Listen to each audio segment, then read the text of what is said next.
I'm going to demonstrate iliacus pullbacks.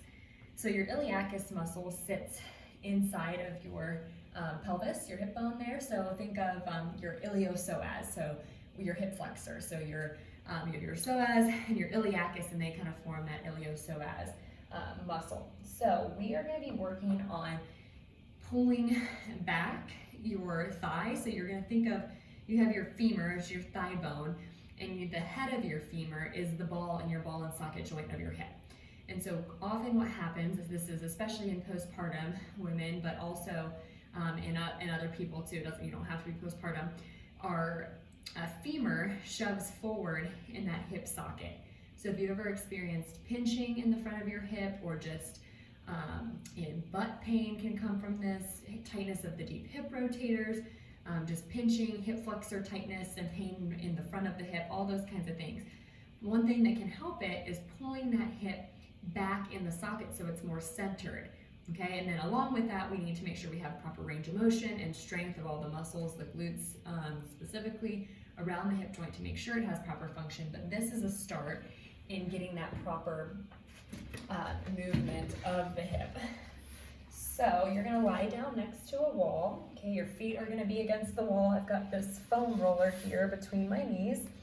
My feet are against the wall, kind of in a somewhat of a 90-90 position here. My feet are just kind of resting. I've got this for underneath my neck. I'm gonna keep a small space here between my side and the floor. Okay, so I don't want you resting down. This will help kind of engage your core. So keep a small space there. Got my knees bent. I'm squeezing the foam roller here.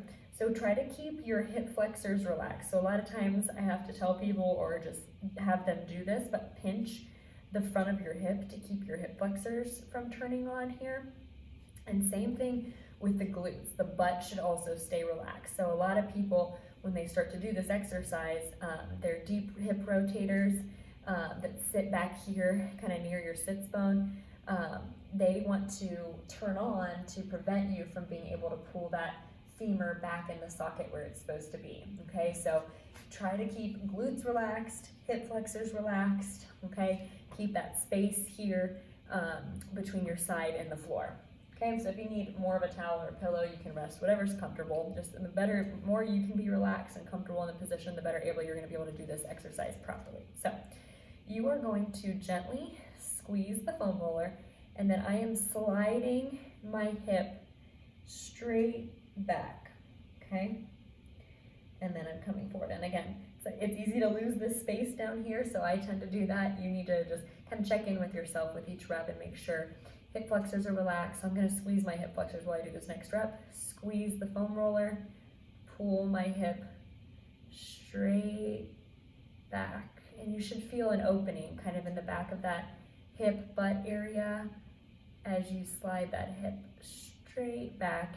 Again, same thing, if your glutes feel like they're taking over, try to just maybe keep a hand on them to help that relax. So maybe you feel that femur kind of sliding back in that hip socket, and make sure those glutes don't try to tighten, or those deep hip rotators, to prevent that from happening. Okay, so watch the glutes, watch the hip flexors, and really just slide that hip straight back. So if you think of these are my legs parallel, my top leg is coming straight back. What I don't want to see is what some people will do is they'll kind of go like a hip hike like that, and then you're just using your side and your QL muscle that sits back here. That's what we don't want. We want to use and work that iliacus to pull that femur back in the socket. Okay, so squeeze and straight back. Okay, squeeze and straight back. So that will help get that femur back in the socket. This is one way to do the exercise. You can actually also do this on all fours. So if you're having a hard time, maybe play around with this other position. I've got the foam roller still. You can be on all fours.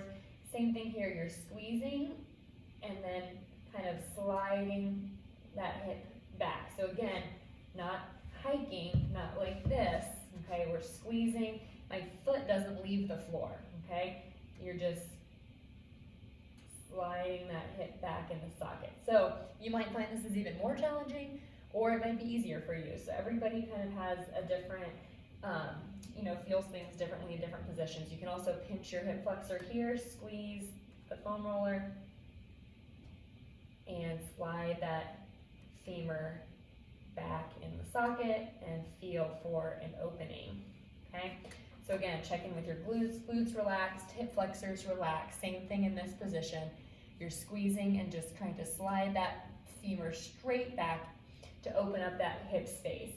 Something you can do following the iliacus pullback, after you've done either on your side or on all fours, is work on that hip range of motion that we just gained. So we just pulled that femur back in the socket, and now let's work through some range of motion and maintain that new range that we just gained, okay? So we're gonna do some active internal rotation here.